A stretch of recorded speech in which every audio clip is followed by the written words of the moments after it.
Welcome to 1TV news. ముందుగా headlines చూద్దాం.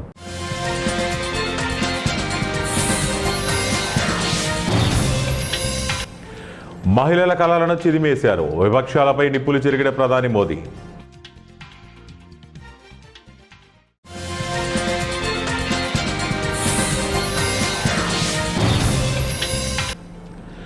భారత్కు చేరిన ఇరాన్ చమురు, దక్షిణ తీరానికి 2 మిలియన్ బ్యారెళ్ల క్రూడ్ ఆయిల్.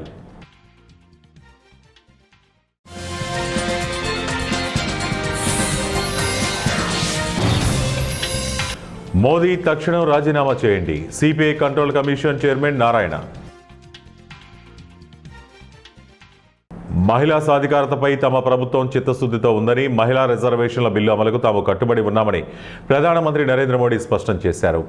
శనివారం జాతిని ఉద్దేశించి ప్రసంగించిన ఆయన పార్లమెంటులో ఈ బిల్లు ఆమోదం పొందకపోవడానికి విపక్షాల వైఖరే కారణమని తీవ్రస్థాయిలో విమర్శలు గుప్పించారు. మహిళా రిజర్వేషన్ బిల్లును అడ్డుకోవడం ద్వారా విపక్షాలు చారిత్రాత్మక తప్పిదం చేశాయని ప్రధాని అన్నారు. రాజకీయ స్వార్థం కోసమే వారు ఈ బిల్లును వ్యతిరేకించారని, వారి ద్వంద్వ ప్రమాణాలను దేశం మొత్తం గమనిస్తోందని దుయ్యబట్టారు. దేశంలోని తల్లులకు, సోదరీమణులకు నేను క్షమాపణలు చెబుతున్నా. ప్రభుత్వం ఈ బిల్లును ఆమోదింపజేయడానికి శక్తివంచన లేకుండా ప్రయత్నించింది, కానీ కొందరి రాజకీయ ప్రయోజనాల వల్ల అది సాధ్యపడలేదని మోదీ ఉద్వేగంగా పేర్కొన్నారు. భారతదేశం వికసిత భారత్గా మారాలంటే నిర్ణయాధికారంలో మహిళల భాగస్వామ్యం అత్యవసరమని, ఈ లక్ష్యం నెరవేరే వరకు తమ పోరాటం ఆగదని ఆయన చెప్పుకొచ్చారు. పశ్చిమాసియాలో అమెరికా, ఇరాన్ మధ్య ఉద్రిక్తతలు కొనసాగుతున్నప్పటికీ భారత్కు ఇరాన్ నుంచి మరోసారి చమురు సరఫరా జరుగుతోంది. ఇరాన్కు చెందిన డొరేనా అనే భారీ నౌక 2 మిలియన్ బ్యారెళ్ల క్రూడాయిల్తో భారత తీరానికి చేరనుంది. భారత దక్షిణ తీరానికి ఈ నౌక సమీపంలో ఉన్నట్లు ట్యాంకర్ ట్రాకింగ్ వ్యవస్థలు వెల్లడించాయి. ఈ ట్యాంకర్ భారత్ సమీపానికి వచ్చినట్లు హైదరాబాద్లోని ఇరాన్ కాన్సులేట్ కార్యాలయం కూడా ధృవీకరించింది. భారత్ దక్షిణ తీరంలోని ఓ రిఫైనరీలో 2 మిలియన్ బ్యారెళ్ల ముడి చమురును ఈ భారీ నౌక డెలివరీ చేయనుంది. గత వారం రోజుల్లో ఇరాన్ నుంచి భారత్కు వచ్చిన 3వ చమురు నౌక ఇది. దీంతో ఇరాన్ నుంచి భారత్ గత వారం రోజుల్లోనే 6 మిలియన్ బ్యారెళ్ల ముడి చమురును కొనుగోలు చేసినట్లయింది. కేంద్ర ప్రభుత్వం అధికారికంగా పార్లమెంట్ సమావేశాల్లో ప్రవేశపెట్టిన బిల్లు వీగిపోయింది. దీనికి నైతిక బాధ్యత వహిస్తూ ప్రధాని మోదీ రాజీనామా చేయాలని CPI control commission chairman K Narayana demand చేశారు. మహిళల ఓట్ల కోసం మోదీ ప్రభుత్వం కొత్త ఎత్తుగడ వేసింది. మహిళా బిల్లుపై బీజేపీకి చిత్తశుద్ధి లేదు. వివిధ రాష్ట్రాల అసెంబ్లీ ఎన్నికల వేళ దుర్బుద్ధితో మహిళా రిజర్వేషన్ల అమలుకు నియోజకవర్గాల పునర్విభజనను ముడిపెడుతూ బిల్లు ప్రవేశపెట్టింది. ఏ పార్టీ మహిళా బిల్లుకు వ్యతిరేకం కాదు. ఆర్ఎస్ఎస్ నుంచి పుట్టిన బీజేపీయే నిజమైన మహిళా వ్యతిరేకి. జనగణన జరగకుండా, జనాభా సంఖ్య తెలియకుండా ఈ బిల్లులు కార్యరూపం దాల్చలేమని మోదీకి, బీజేపీ నేతలకు తెలుసు. అయినప్పటికీ మహిళలను మభ్యపెట్టి ఎన్నికల్లో ఓట్లు దండుకునే ప్రయత్నం చేస్తున్నారని నారాయణ విమర్శించారు. మార్కాపురం జిల్లా దోర్నాల మండలం వై చెర్లోపల్లిలో దారుణ ఘటన చోటు చేసుకుంది. ఆరబెట్టిన మిరప పంటలను గుర్తు తెలియని వ్యక్తులు పెట్రోల్ పోసి తగలబెట్టారు. శనివారం రాత్రి సుమారు 8 గంటల సమయంలో భోజనం కోసం ఇంటికి వెళ్లిన సమయంలో ఈ ఘటన జరిగిందని బాధిత రైతు కటారు చెంచయ్య తెలిపారు. కళ్లంలో ఆరబెట్టిన మిరపకాయలపై గుర్తు తెలియని వ్యక్తులు పెట్రోల్ పోసి నిప్పంటించడంతో 20 క్వింటాల మిరప పూర్తిగా కాలిపోయింది. మొత్తం 30 క్వింటాలు ఉండగా గ్రామస్తులు వెంటనే స్పందించి మంటలను అదుపు చేసి కొంత మిరపను రక్షించారన్నారు. ఈ ఘటనలో సుమారు 5 లక్షల నష్టం వాటిల్లినట్లు రైతు ఆవేదన వ్యక్తం చేశారు. 2 ఎకరాల పొలం కౌలుకి తీసుకుని మిరప పంట పండించగా చేతికొచ్చే సమయంలో ఇలా దగ్ధం కావడంతో తీవ్రంగా నష్టపోయామని, ప్రభుత్వం ఆదుకోవాలని బాధితులు విజ్ఞప్తి చేశారు. కాగా ఘటనపై సమాచారం అందుకున్న దోర్నాల ఎస్ఐ వెంకటరమణయ్య హుటాహుటిన సంఘటనా స్థలానికి చేరుకుని కేసు నమోదు చేసి దర్యాప్తు చేపట్టారు. తెలియని దేవుడు మీ నన్ను పెడతామని ఆడికి ఊరుకుంటూనే ఉండము.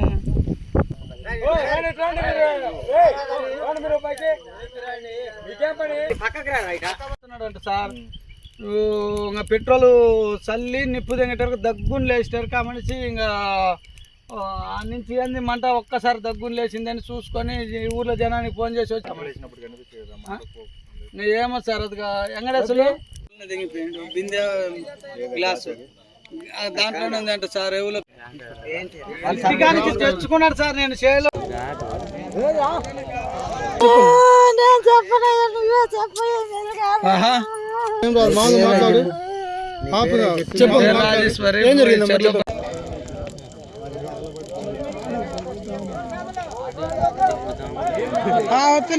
కటార్ చెంచయ్య, చెర్లోపల్లి గ్రామం, దోర్నాల మండలము. మేము చెర్లోపల్లి రైతులము. మేము కౌలుకి తీసుకొని 2 ఎకరాల భూమి మిరప చెట్లు వేసాము.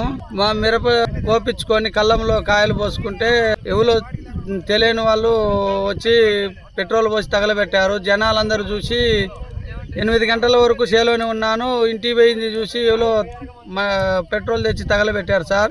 ఎంత నష్టం ఏంటిదన్న? 5 క్వింటాల మిరగాయలు గాలిపోయినాయి. కొద్ది గొప్పల పక్క తీసిర్రు. గవర్నమెంట్ ఏదన్నా ఉంటే మాకు సాయం చేయాలని కోరుకుంటున్నాము. ఎంత నష్టం ఏంటిది? డబ్బులు ఎంత ఖర్చు ఉంటుంది? 5-6 లక్షల డబ్బులు నష్టం.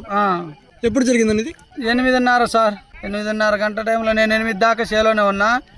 నేను ఇంటికి పోయి అన్నం తినే టైంలో ఎవరో చూసి ఫోన్ చేస్తే ఊర్లో జనాలు వచ్చి ఆపారు సార్. నేను కానీ లేను కళ్ళంలో. 5 క్వింటాల మిరగాయలు మాది లేకుండా ఎవరో తగలబెట్టారు సార్. పూర్వ విద్యార్థులు గురువులు కలవడం ఎంతో సంతోషాన్ని ఇచ్చిందని వారు పేర్కొన్నారు. 1976-77 సంవత్సరంలో 10వ తరగతి చదువుకున్న పూర్వ విద్యార్థులకు అన్నమయ్య జిల్లా సదుం పట్టణ హైస్కూల్ వేదికైంది. ఈ కలయికలో వారికి చదువు నేర్పిన 6 మంది గురువులకు అరుదైన గౌరవం దక్కింది. వారిని ఘనంగా సన్మానించి సత్కరించారు. ఉద్యోగ వ్యాపార రంగాల్లో ఎంతో ఉన్నత స్థితికి చేరుకున్న విద్యార్థులు తమ అభివృద్ధికి పునాది వేసిన పాఠశాలను దశాబ్దాల తర్వాత వేడుక జరుపుకోవటం, అపురూప జ్ఞాపకాలను గుర్తు చేసుకోవటం, అలనాటి ఆటల పోటీలు, అధ్యాపకుల బోధనలు, ఆత్మీయ సమ్మేళనాలు సందడిగా మారాయి. ఉన్నత స్థానాల్లో స్థిరపడిన తామంతా మళ్లీ తమ సొంత ఊరిలో చదువుకున్న చోట కలవటం ఎంతో భావోద్వేగానికి గురి చేసిందని విందులు వినోదాలతో ఉత్సాహంగా గడిపారు. విద్యను బోధించిన ఉపాధ్యాయులను ఘనంగా సన్మానించి వారు ఆశీస్సులు తీసుకున్నారు. అన్నమయ్య జిల్లా పీలేరు పట్టణం రాజీవ్ నగర్ కాలనీ, శ్రీనాథపురం కాలనీలో కాటన్ సెర్చ్ నిర్వహించారు. రాయచోటి డీఎస్పీ కృష్ణమోహన్ ఆధ్వర్యంలో విస్తృత తనిఖీలు చేపట్టారు. గుర్తు తెలియని వ్యక్తులు, రికార్డు లేని వాహనాలను అదుపులోకి తీసుకుని విచారణ చేపట్టారు. సైబర్ నేరాలు మరియు గంజాయి వాడడం వలన కలిగే నష్టాలు, ట్రాఫిక్ ఉల్లంఘనపై స్థానికులకు అవగాహన కల్పించారు. మద్యం సేవించి గొడవలు పడటం, అమ్మాయిలను వేధించడం లాంటి అసాంఘిక కార్యక్రమాలకు పాల్పడితే కఠిన చర్యలు తప్పవని హెచ్చరించారు.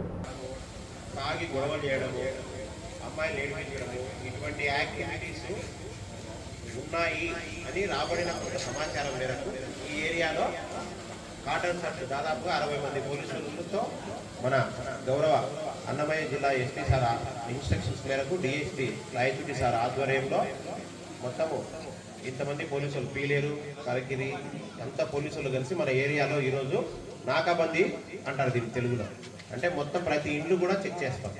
ఆ ఇంట్లో ఏదైనా ఇల్లీగల్గా ఎవరైనా. చిత్తూరు జిల్లా బైరెడ్డిపల్లి మండలం చీలంపల్లి గ్రామ సమీపంలో ద్విచక్ర వాహనాన్ని బొలేరో ఢీకొనడంతో హరి అనే యువకుడు అక్కడికక్కడే మృతి చెందాడు. రామచంద్ర తీవ్ర గాయాల పాలవడంతో పలమనేరు ప్రభుత్వ ఆసుపత్రికి తరలిస్తుండగా మార్గ మధ్యలో మృతి చెందాడు. వీరిరువురు మొరుం గ్రామానికి చెందిన వారుగా గుర్తించారు. పోలీసులు సంఘటనా స్థలానికి చేరుకుని దర్యాప్తు చేస్తున్నారు. రంగారెడ్డి జిల్లా ఇబ్రహీంపట్నం ఎమ్మెల్యే మల్రెడ్డి రంగారెడ్డి సొంత గ్రామం తొర్రూరులో ఉన్న రంగనాయకి శ్రీ రంగనాథ స్వామి దేవాలయంలో దుండగులు 2 హుండీలు ధ్వంసం చేసి దొంగతనం చేశారు. హైత్ నగర్ పోలీస్ స్టేషన్ పరిధిలోని తొర్రూరు గ్రామంలో గతంలో ఆంజనేయ స్వామి విగ్రహం ధ్వంసం చేశారు.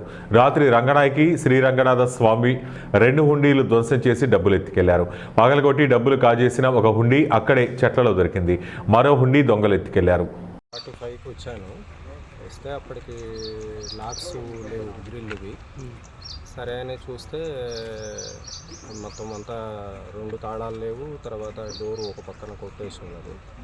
సరే అప్పుడు వెంటనే అందరికీ ఫోన్ చేసి చెప్పాను, అనిల్ గారికి అందరికీ తెలిసి. తర్వాత పోలీసులు వచ్చారు. వచ్చిన తర్వాత లోపలికి పోయి చూసాము. చూస్తే హుండీలు మాత్రం లేవు, మిగతా అంతా ఉన్నది లోపల. గోల్డ్ కానివ్వండి ఏం పోలేదు. కేవలం హుండీలు మాత్రమే లేవు. పత్తులు ఫోన్ చేసిండు, గ్రిల్స్ ఓపెన్ చేసి ఉన్నాయి, డోర్ వాళ్ళ ఉంటుందంటే వచ్చి చెక్ చేసేసరికి లోపల నుంచి 2 హుండీలు తీసుకొచ్చి బయట వేసారు. ఒక హుండీ దొరికింది, ఒక హుండీ లేదు. వేరే వస్తువులు అయితే ఏం పోలేదు. దేవుని విగ్రహాలు కానీ ఏం ముట్టుకోలేదు. దేవుని వస్తువులు, వెండి, బంగారం ఉంది కానీ ఏం ముట్టుకోలేదు. అది 2 హుండీలు బయట వేసారు. బంగారం అయితే ఏం ముట్టుకోలేదు. దేవుళ్ళని ఎక్కడ టచ్ చేయలేదు. 2 విగ్రహాలు తీసుకొచ్చి బయట వేసి డోర్ డ్యామేజ్ చేసి డోర్ లోపలికి అలగొట్టి. మీకు ఎన్ని గంటలకు తెలిసింది? మాకు 7 o'clock తెలిసింది మార్నింగ్. పంతులు గారు వచ్చి అదే పూజ చేసే టైంకి వచ్చి వాళ్ళు డోర్ తీయడానికి వస్తే ఒక లాక్ ఓపెన్ చేసింది. ఎన్టీఆర్ జిల్లా తిరువురులోని డాక్టర్ అంబేద్కర్ గురుకుల పాఠశాల విద్యార్థులకు జలధార జలహారతి కార్యక్రమం నిర్వహించారు. ఈ కార్యక్రమానికి ముఖ్య అతిథిగా ఆర్డీఓ కుమార్ పాల్గొన్నారు. ఆయన విద్యార్థులతో కలిసి పాఠశాల ఆవరణంలో మొక్కలు నాటారు. అనంతరం విద్యార్థులతో మాట్లాడుతూ ప్రభుత్వం జలధార జలహారతి మంచి కార్యక్రమం చేపట్టిందన్నారు. నీటి సామర్థ్యత, నీటి నిల్వలు పెంచడానికి కృషి చేయాలన్నారు. జలహారతి జలధార అనేది ఈ 3వ వారంలో చేపట్టిన ప్రోగ్రాం ఇది. దీంట్లో ముఖ్యంగా ఏంటంటే మీరు మామూలుగా సమ్మర్ హాలిడేస్ అంటే హాలిడేస్ ఇచ్చేస్తే ఇళ్ళకి వెళ్ళిపోతారు కదా. మీరు చేయాల్సిన ముఖ్యమైన పని ఏంటంటే మీ ఇళ్ళల్లో ఇంకుడు గుంతలు ఏమన్నా ఉన్నాయా చూసుకోండి. ఇంకుడు గుంతలు లేకపోతే ఇంకుడు గుంతలు చేపించేదాకా మీ పేరెంట్ సహాయం చేస్తాము. దాని ప్రకారంగా ప్రతి ఒక్కరూ ఇళ్లలో ఇంకుడు గుంతలు పెట్టుకుంటే నీటి ఆవశ్యకత అనేది చెప్పారు మీకు ఇప్పుడే. ఆ నీరు అనేది లేకపోతే ఎటువంటి ప్రాబ్లమ్స్ వస్తాయో మనకు అందరికి తెలుసు. కాబట్టి ఖచ్చితంగా లేదంటే ఇంట్లో వాళ్ళకి చెప్పడము అట్లాంటివన్నీ చేయాలి. మామూలుగా మనం జనరల్గా మోటార్ వేసుకుంటాం నీళ్ళు పైకి రావడానికి ట్యాంకుల్లోకి, కానీ అట్లానే వదిలేస్తుంటాం. వదిలేయడం వల్ల నీళ్ళు కూడా అన్ని వేస్ట్ అవుతూ ఉంటాయి. కాబట్టి నీళ్ళని మనం కాపాడుకోవాలి. నీళ్ళను మనం కాపాడుకుంటే అది మనల్ని కాపాడుతుంది.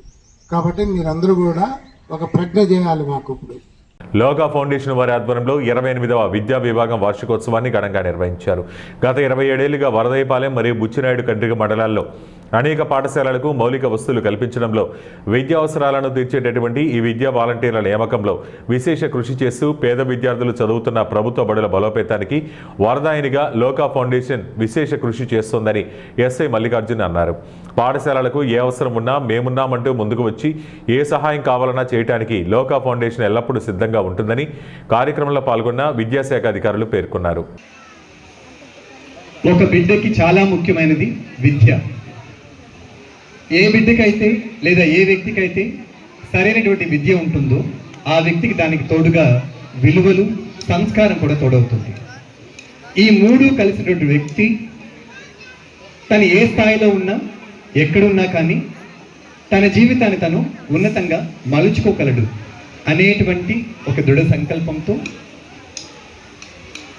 28 సంవత్సరాల ముందు ఈ యొక్క ట్రస్ట్ కార్యక్రమాల్లో భాగంగా ఈ విద్యా విభాగాన్ని ప్రారంభించడం జరిగింది. అంచెలంచెలుగా మొదట ఒక 2 స్కూల్స్తో స్టార్ట్ అయింది. అటు తర్వాత ఎన్నో స్కూల్స్కి ఆ స్కూల్స్లో విద్యార్థుల యొక్క అవసరాన్ని, టీచర్స్ యొక్క అవసరాన్ని గుర్తిస్తూ అనేక మంది ఉపాధ్యాయుల యొక్క సహాయంతో, ప్రత్యేకించి హరిగోపాల్ రెడ్డి గారు కావచ్చు, మీ అందరికీ తెలిసినటువంటి బాబాయ్ గారు కావచ్చు, అలాగే అనేక మంది టీచర్స్, రాజు గారు, లేకపోతే మనకు ఆనంద్ గారు, ఇంకా చాలామంది స్టేజ్ వెనుకున్నారు చాలామంది టీచర్స్, ఋషేంద్ర గారు, వీరందరూ ముందుకు రాలేదు, కృష్ణ భగవాన్ గారు కావచ్చు, వీరందరి యొక్క సహకారంతో పార్వతీపురం మన్యం జిల్లా సాలూరు నియోజకవర్గంలో జనసేన పార్టీ అధ్యక్షులు డిప్యూటీ సీఎం పవన్ కళ్యాణ్ అనారోగ్యం వల్ల నిన్న జరిగిన సర్జరీ నుండి త్వరగా కోలుకోవాలని సాలూరు జనసేన నాయకులు శ్రీ పంచముఖ ఆంజనేయ స్వామివారి ఆలయంలో ప్రత్యేక పూజలు నిర్వహించారు. పేదలకు, గిరిజనులకు అండగా నిలిచి తనకు కేటాయించిన అన్ని శాఖలను అత్యద్భుతంగా నడిపిస్తున్న పవన్ కళ్యాణ్ త్వరగా కోలుకోవాలని, ఎప్పటిలాగా తెలుగు ప్రజలకు సేవలు అందించాలని ఆ దేవుణ్ణి వేడుకున్నారు. ఈ కార్యక్రమంలో జనసేన మండల అధ్యక్షులు శివకృష్ణ, జనసేన నాయకులు మీసాల నవీన్, మరిపి రవి, బోను హేమంత్, కేకేఆర్, హేమంత్, సురేష్, రాజ్, జి సుశాంత్ తదితరులు పాల్గొన్నారు. అందరికీ నమస్కారం. నిన్న సడన్గా మా జనసేన అధినేత పవన్ కళ్యాణ్ గారు అధికారుల మీటింగ్లో కొద్దిగా అస్వస్థకు గురవడం జరిగింది. ఆ విషయం తెలుసుకుని అధికారులు వెంటనే స్పందించి ఆయన్ను హాస్పిటల్లో జాయిన్ చేశారు. వైద్యుల రికమెండేషన్ ప్రకారం శస్త్రచికిత్స చేయాలని నిర్ణయించారు. నిన్న అనుకోకుండా సడన్గా శస్త్రచికిత్స జరిగిన తర్వాత ఆయన విశ్రాంతి తీసుకోవడం జరిగింది. ఈ విషయమై పవన్ కళ్యాణ్ గారి అభిమానులు తెలుసుకున్న తర్వాత రాష్ట్రం అంతటా ఆయన జై శ్రీరామ్. ఆంధ్ర రాష్ట్ర ఉప ముఖ్యమంత్రి శ్రీ పవన్ కళ్యాణ్ గారికి ఆకస్మికంగా అనారోగ్యం అయ్యిందని తెలిసి చాలా బాధపడ్డాం. అయితే విజయవంతంగా నిన్న సర్జరీ పూర్తయిందని తెలిసి కాస్త ఊపిరి పీల్చుకున్నాం. ఆంధ్ర రాష్ట్రంలో తనకంటూ కేటాయించిన 5 శాఖల ద్వారా ప్రజలకు ఎంతో మేలు చేస్తూ అత్యద్భుతంగా పనిచేస్తున్న కళ్యాణ్ గారికి ఈ సమయంలో ఇలా జరగడం చాలా బాధాకరం. దీనికోసం ఆయనకి ఇష్టమైన పంచముఖ హనుమాన్ ఆలయంకి వచ్చి ఆయన పేరును ప్రత్యేక పూజలు చేయించాం. ఆయన త్వరగా కోలుకొని ఎప్పటిలాగే రాష్ట్ర ప్రజలకు మరిన్ని సేవలు అందిస్తారని కోరుకుంటున్నాం. ఈ సందర్భంలో ఆయన కోలుకోవాలని నియోజకవర్గం జనసేన పార్టీ తరఫున నిన్న పవన్ కళ్యాణ్ గారికి ఒంటోను బాగోపోవడం తెలిసిందే. ఈరోజు ఇప్పుడే చర్చికి వెళ్ళి ఆయన గురించి ప్రార్థన చేయడము జరగడం అయింది. చర్చికి వెళ్ళి చాలా దీనిగా గట్టిగా ప్రార్థన చేయడం చాలా దీనిగా ఉంది. ఎందుకంటే మాకు కూడా బాధ వేస్తుంది. ఇప్పుడు పంచమిక ఆలస్యం స్వామి దగ్గరకు వచ్చి కూడా ఇప్పుడు ప్రార్థన చేసుకోవడం అవుతుంది. ఆయన త్వరగా కోలుకోవాలని మేమందరం కోరుకుంటున్నాం. జై శ్రీరామ్, జై Janasena party. Andhra Pradesh teachers federation Eluru జిల్లా శాఖ ఆధ్వర్యంలో శనివారం ఏలూరు కలెక్టరేట్ వద్ద ధర్నా నిర్వహించారు. ఈ ధర్నాలో ఏపీటీఎఫ్ ఉద్యోగ ఉపాధ్యాయ పెన్షనర్ల సమస్యల పరిష్కారం కోరుతూ ఉపాధ్యాయులు నినాదాలు చేశారు. ఈ సందర్భంగా ఏపీ ఎన్జీఓ అధ్యక్షులు చోడగిరి శ్రీనివాస్ మాట్లాడుతూ ఉపాధ్యాయులకు 30% ఐఆర్ ప్రకటించాలని, పెండింగ్లో ఉన్న డిఏలను 4 విడతలు చెల్లించాలని, హైస్కూల్ నుండి ప్రైమరీ తరగతులు వేరు చేయాలని, సరెండర్ సెలవుల బకాయిలు వెంటనే చెల్లించాలని, 2025లో బదిలీ అయిన ఉపాధ్యాయులను రిలీవ్ చేయాలని, 2003 డిఎస్సి ద్వారా నియమితులైన ఉపాధ్యాయులకు పాత పెన్షన్ విధానం ప్రకటించాలని, టెట్ నుండి ఇన్ సర్వీస్ ఉపాధ్యాయులను మినహాయించాలని డిమాండ్ చేశారు.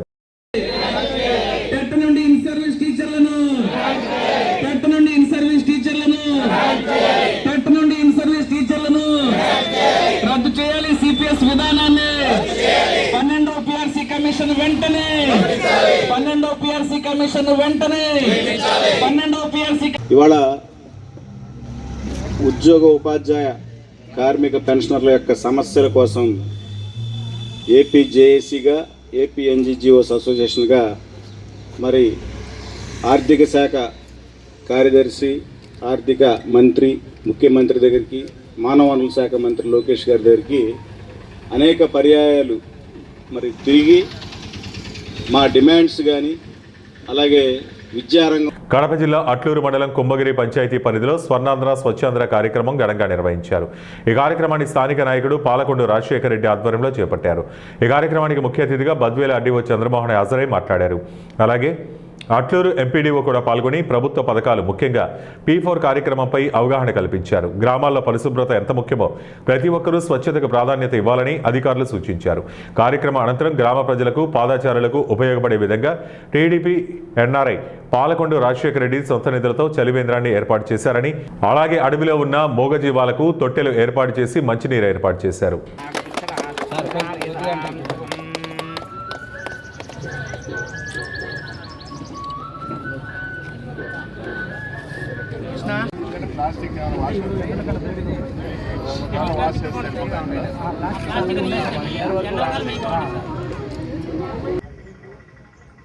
సమాజమే కారణం. సో అలాంటి అభివృద్ధిని అక్కడికే ఆయన వరకే, ఆయన కుటుంబం వరకే కాకుండా ప్రజలకు కూడా ఈ యొక్క ఆయన యొక్క అభివృద్ధిని ప్రజలకు కూడా పంచేదాని కోసం సో ఆయనకు ఉన్నటువంటి సంపదలో కొద్దిగా ప్రజల బాగోగుల కోసం ఖర్చు పెట్టడం అనేది ఈ P4 కాన్సెప్ట్. అందులో భాగంగా ఇట్లాంటి కార్యక్రమాలు మరిన్ని చేయాలని సందర్భంగా ఆయన ఆశిస్తూ ఇంకొక కార్యక్రమం స్వర్ణాంధ్ర స్వచ్ఛాంధ్ర. సో మన రాష్ట్ర ప్రభుత్వము సుబ్రత జలధార 100 రోజుల కార్యక్రమాన్ని ప్రారంభించడం జరిగింది 6వ తేదీ నుంచి.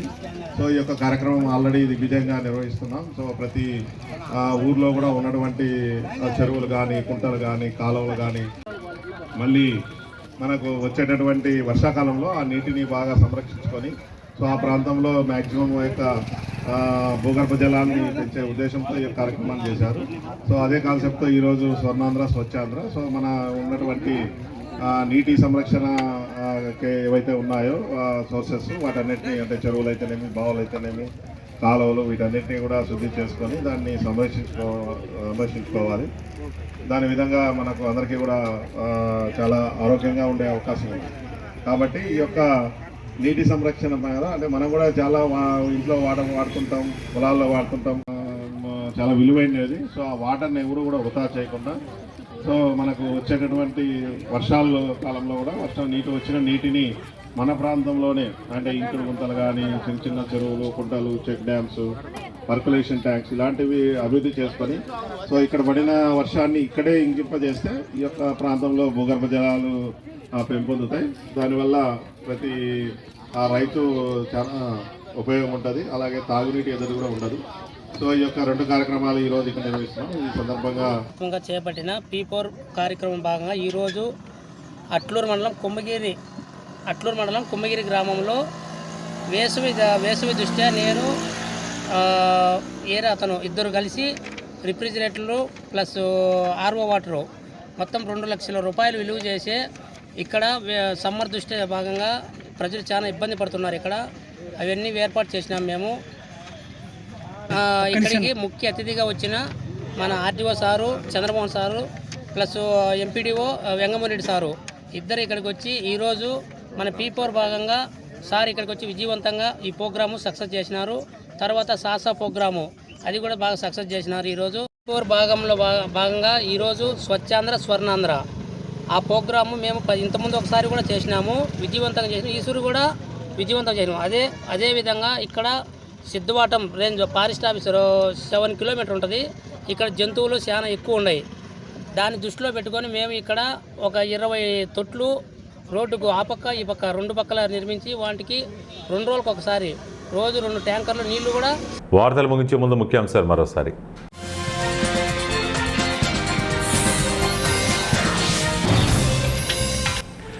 మహిళల కళలను చిదిమేశారు, విపక్షాలపై నిప్పులు చెరిగిన ప్రధాని మోదీ.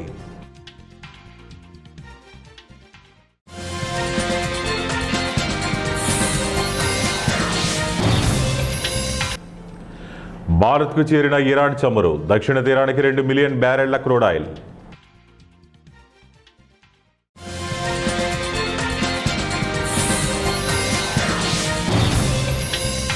మోదీ తక్షణం రాజీనామా చేయండి, CPI control commission chairman Narayana. ఇవి ఇప్పటి వరకు ఉన్న బులెటిన్ అప్డేట్స్. మరిన్ని అప్డేట్స్ కోసం చూస్తూనే ఉండండి 1 టీవీ న్యూస్.